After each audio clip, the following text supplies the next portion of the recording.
Today, we're diving deep into a story that shook the world, the tragic crash of Air India Flight AI-171 in Ahmedabad on June 12, 2025. You see, aviation is supposed to be super safe, right? But sometimes, even with all the tech and rules, things go horribly wrong. This crash is a chilling reminder of that, and we're going to uncover exactly what happened. June 12, 2025.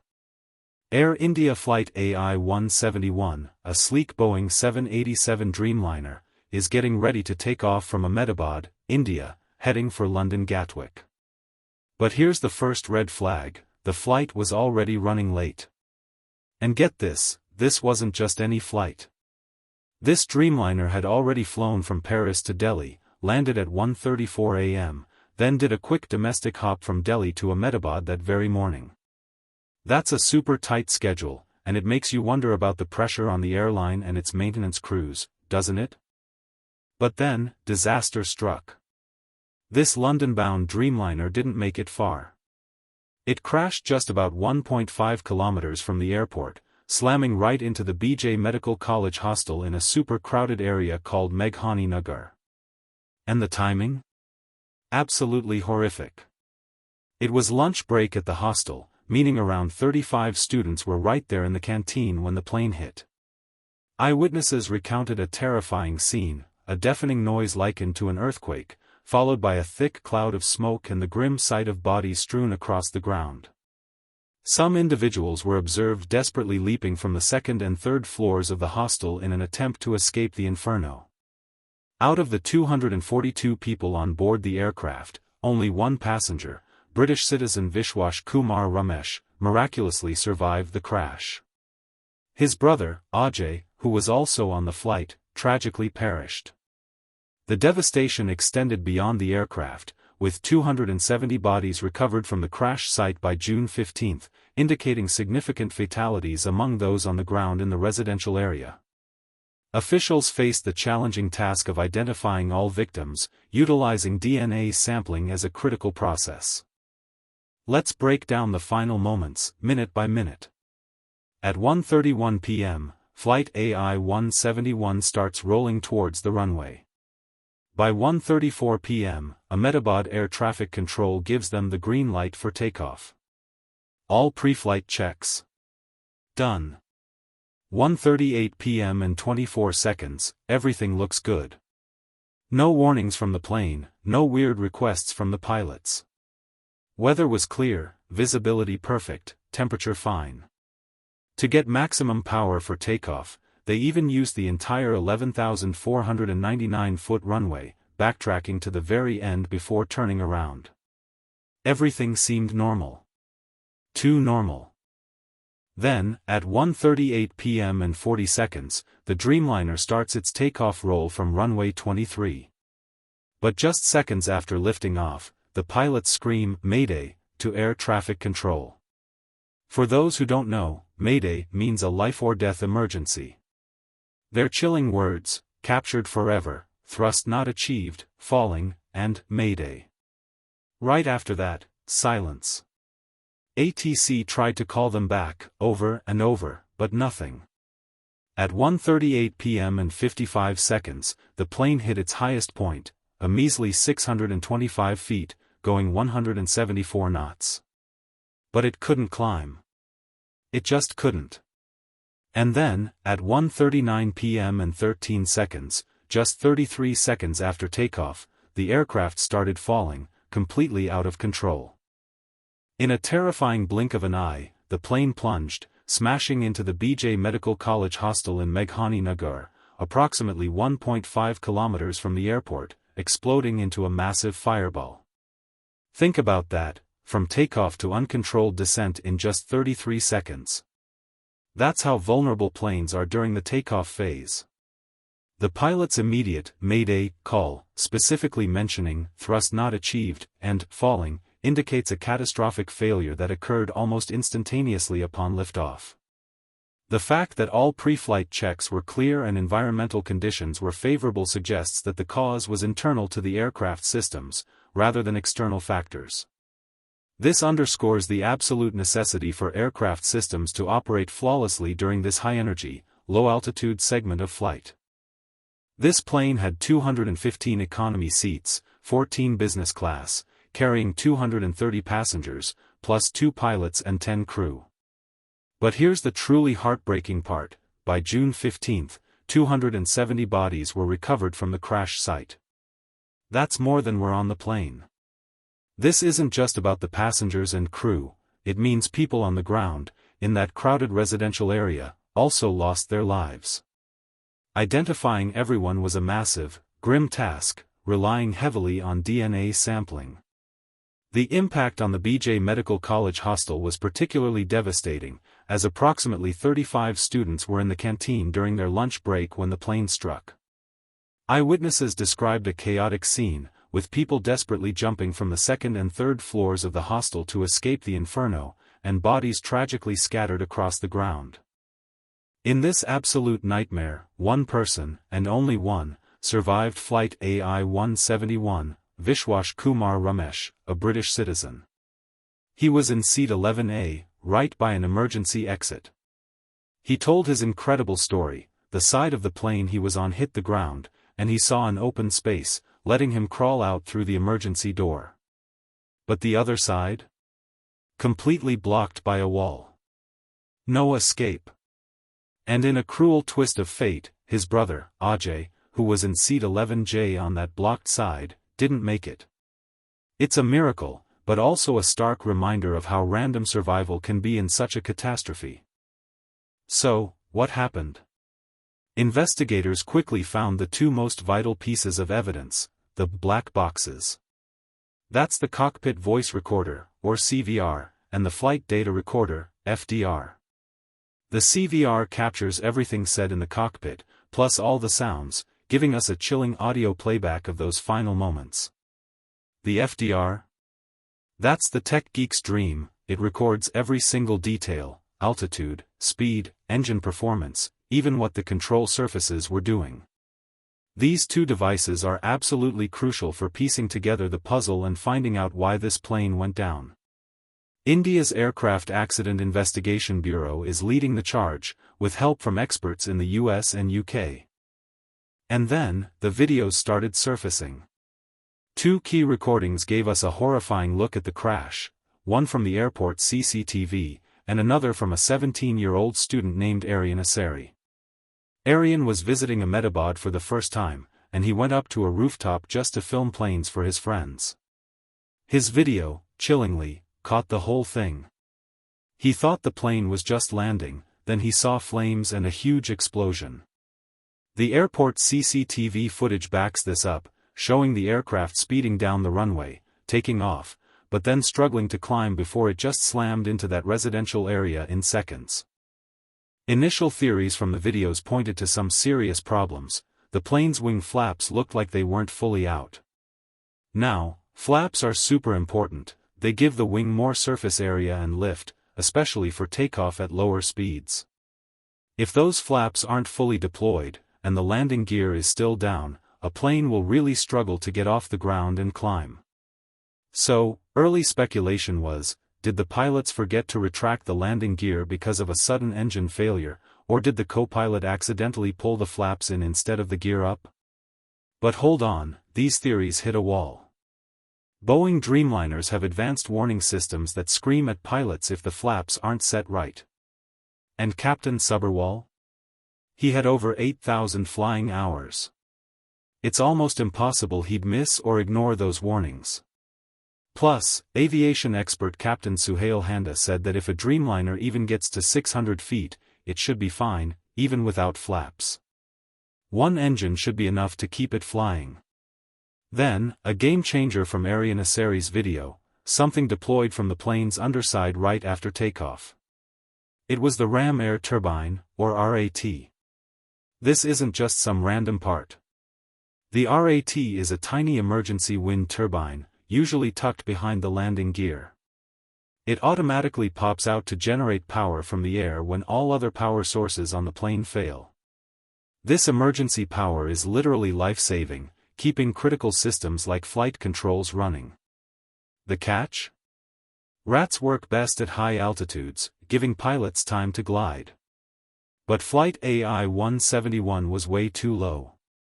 The sole survivor, Vishwash Kumar Ramesh, even said he saw lights flickering in the cabin right before impact. Aviation expert Captain Steve Scheibner connected those flickering lights to the RAT, saying it means the system was drawing on reserve electrical power, a huge system problem. Rats only deploy in one of three super serious emergencies: total electrical failure, hydraulic failure, or dual engine failure. And dual engine failure? That's almost unheard of in modern planes. The evidence of rat deployment and the pilot's thrust not achieved call shifts the focus from initial theories of pilot error to a sudden, catastrophic power loss. Since RAT deployment is an automatic response to a severe power loss, this, combined with the pilot's desperate, thrust not achieved call and the flickering lights, strongly points towards a sudden and catastrophic loss of engine power. The extreme rarity of dual-engine failure in a modern aircraft like the Dreamliner means that if this indeed occurred, it points to a systemic or highly unusual external factor rather than a common mechanical fault. This immediately directs the investigation towards the core power systems of the aircraft, the engines, their fuel supply, and their electrical controls, as the most probable area of failure, and away from other initial, less critical theories. So, what's the leading theory? Engine failure. The pilot's desperate cry, thrust not achieved, is a direct alarm bell about the engines. Thrust is what pushes the plane forward, it's literally what keeps it in the air. And the rat deploying? That screams massive power loss. Remember, rats only pop out during total electrical failure, hydraulic failure, or, the big one, dual engine failure. Dual-engine failure in a modern jet is incredibly rare, like 7 in 70,000 cases rare. That makes Flight AI-171 truly shocking and demands a deep dive into why this happened. One major suspect for engine failure, especially dual failure, is contaminated fuel. Fuel contamination is a huge problem that can absolutely kill an engine's thrust. We're talking water, dirt, rust, even bacteria and fungi getting into the fuel. And here's something weird: Flight AI-171's refueling at Ahmedabad airport reportedly took 42 minutes. That's not normal for an international flight. It's not direct proof of contamination, but it definitely raises eyebrows about rushed or improper procedures. Aviation consultant Neil Hansford even suggested that a full tank, especially with contaminants, could clog the fuel system and cause engine failure. One terrifying possibility is diesel exhaust fluid, or DEF, accidentally mixing with jet fuel. DEF creates non-soluble crystals that can destroy fuel systems, and it happened 3 times in the US in 2019. A Boeing 787-8 in Japan actually had dual-engine malfunctions in 2019 due to fuel contamination, even with all the strict testing. This proves contamination is a real threat.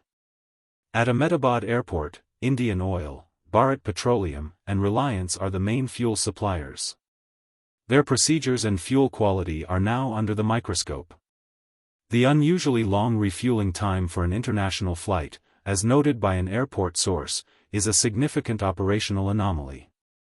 This procedural deviation, combined with the known risks of fuel contamination causing engine failure, as seen in a previous 787 incident, makes fuel contamination a plausible and important hypothesis. The involvement of multiple fuel suppliers at the airport also broadens the potential scope of investigation to the supply chain. If fuel contamination is confirmed, it would point to systemic issues in fuel handling, storage, or quality control at the airport or within the fuel supply chain, potentially affecting other flights and requiring industry-wide review. Now, let's talk about the Dreamliner itself. This plane is known as a more electric aircraft, meaning it runs way more on electricity than older planes that use air-powered systems. While this design offers benefits like fuel efficiency and reduced maintenance, it also centralizes power reliance. One senior pilot suggested a nightmare scenario: if the variable frequency starter generators, or VFSGs, fail, the engines might not even start due to no electrical power.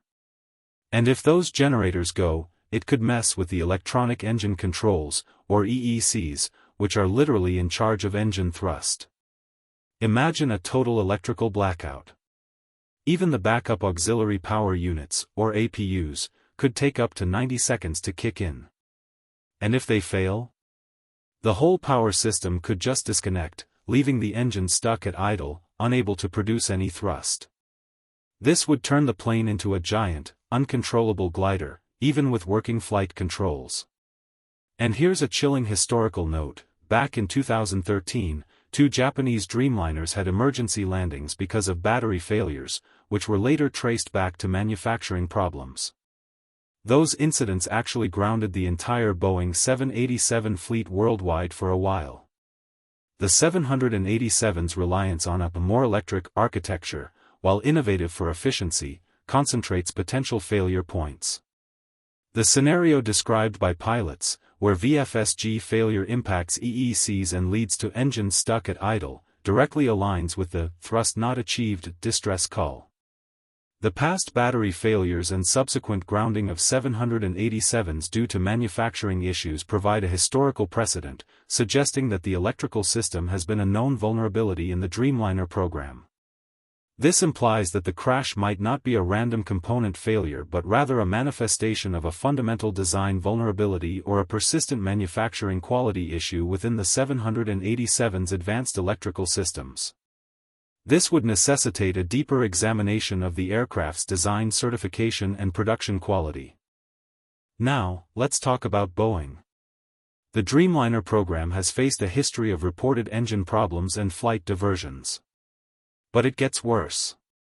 A huge 2019 investigation by the New York Times blew the lid off serious safety concerns at Boeing's Charleston factory. Workers claimed defective parts, metal shavings, and all sorts of junk were routinely left inside planes during assembly.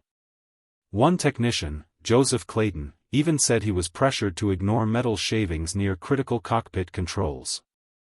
Seriously, metal shavings near flight controls?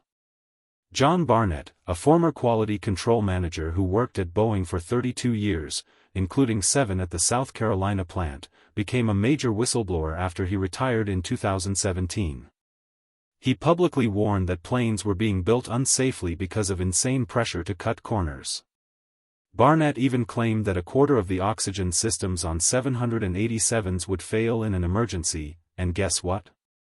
The FAA actually confirmed some of his claims. And if that's not enough, a 2014 Al Jazeera documentary, Broken Dreams, the Boeing 787, had an undercover worker film inside the Charleston factory. The result? 10 out of 15 workers interviewed said they wouldn't feel safe flying on a Dreamliner because of quality issues. One worker even said he'd only fly a Boeing if he had a death wish. This is chilling stuff.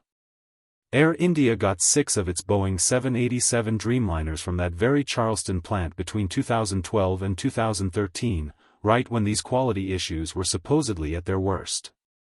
Another former quality manager, Cynthia Kitchens, said her warnings about these problems were completely ignored by her bosses. And the plane that crashed, Flight AI-171?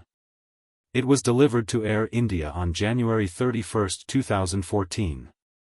That puts its manufacturing right in the middle of this alleged quality control nightmare at the Charleston factory. The confluence of multiple whistleblower accounts and independent investigations paints a consistent and alarming picture of systemic quality control failures at Boeing's Charleston factory. The direct temporal link between the crashed Air India Dreamliner's delivery and this period of alleged compromised quality suggests that the AI-171 crash might not be an isolated incident but a tragic consequence of deeper, unresolved manufacturing and quality control issues within Boeing. This raises profound questions about the airworthiness of other 787 Dreamliners produced at the Charleston plant during that controversial period and the adequacy of regulatory oversight in ensuring passenger safety despite these well-documented concerns. And let's not forget Boeing's recent past. We're talking about the 2 catastrophic crashes of their brand new 737 MAX planes between late 2018 and early 2019, which killed 346 people. After that, Boeing settled with the U.S. Justice Department, agreeing to pay a whopping $1.1 billion for misleading regulators about the MAX's safety. Critics were furious, saying this proved Boeing put profits way before safety. It's a pattern, and it's deeply concerning. The 737 MAX crashes and the subsequent legal settlement establish a clear, documented pattern of Boeing facing severe safety issues linked to its manufacturing processes and alleged misrepresentation to regulators. The public criticism that Boeing prioritized profits over safety in the MAX incidents directly echoes the whistleblower allegations concerning the 787 Dreamliner production. This suggests a deeply ingrained corporate culture issue at Boeing that transcends specific aircraft models. This historical context casts a long shadow over the AI-171 investigation, implying that the Ahmedabad crash might be another manifestation of a systemic problem within Boeing regarding its commitment to quality and safety, potentially eroding public trust in the manufacturer. But it's not just Boeing under the microscope. Air India itself has some serious questions to answer about its operations. Pilots have been complaining about fatigue, saying they don't get enough rest and pre-flight checks are rushed. In May 2024, nearly 300 Air India Express crew members even took mass sick leave, protesting fatigue and bad working conditions.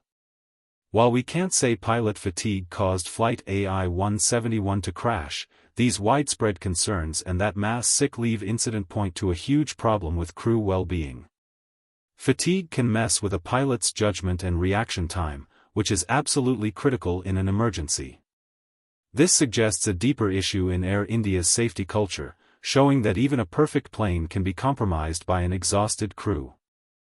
And here's another bombshell. In July 2023, India's aviation regulator, the DGCA, did 13 random audits of Air India. What did they find? Air India had submitted fake reports on various safety points. This isn't just a small mistake, it's a deliberate cover-up that completely destroys trust in the airline's safety systems. If an airline is faking safety data, it means there could be huge, hidden problems that could lead to disasters. This creates a massive trust issue between Air India, the regulators, and you, the flying public. It suggests that even if the crash was a manufacturing defect, Air India's own safety checks might not have been honest enough to catch it.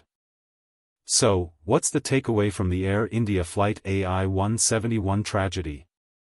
This was a lightning-fast, catastrophic event, happening just seconds after takeoff. The pilot's desperate, thrust not achieved, call and that automatic rat deployment scream one thing: a sudden, massive power loss, probably a dual-engine failure, not just pilot error. While India's Aircraft Accident Investigation Bureau, AAIB, with help from US and UK experts, is still investigating, all signs point to deep mechanical or systemic failures within the aircraft itself. But the story gets even more complicated. We've got Boeing's Charleston factory, where this very Dreamliner was built, with a documented history of quality control nightmares. And then there's Air India, facing ongoing issues with pilot fatigue and even faking safety reports. The Air India Flight AI-171 disaster is a brutal wake-up call. It shows us that aviation safety isn't just one thing, it's a complex web of perfect aircraft design, strict airline rules, and honest, transparent oversight. This crash demands a full, unbiased investigation to find every single factor that contributed to it, and then fix it across the entire aviation world, from the companies that build the planes, to the airlines that fly them, to the regulators who oversee them. Ultimately, your trust, my trust, everyone's trust in flying, especially on Dreamliners and with Air India, depends on the industry learning from this tragedy, taking responsibility, and showing us, clearly, that they are committed to making flying safer, always.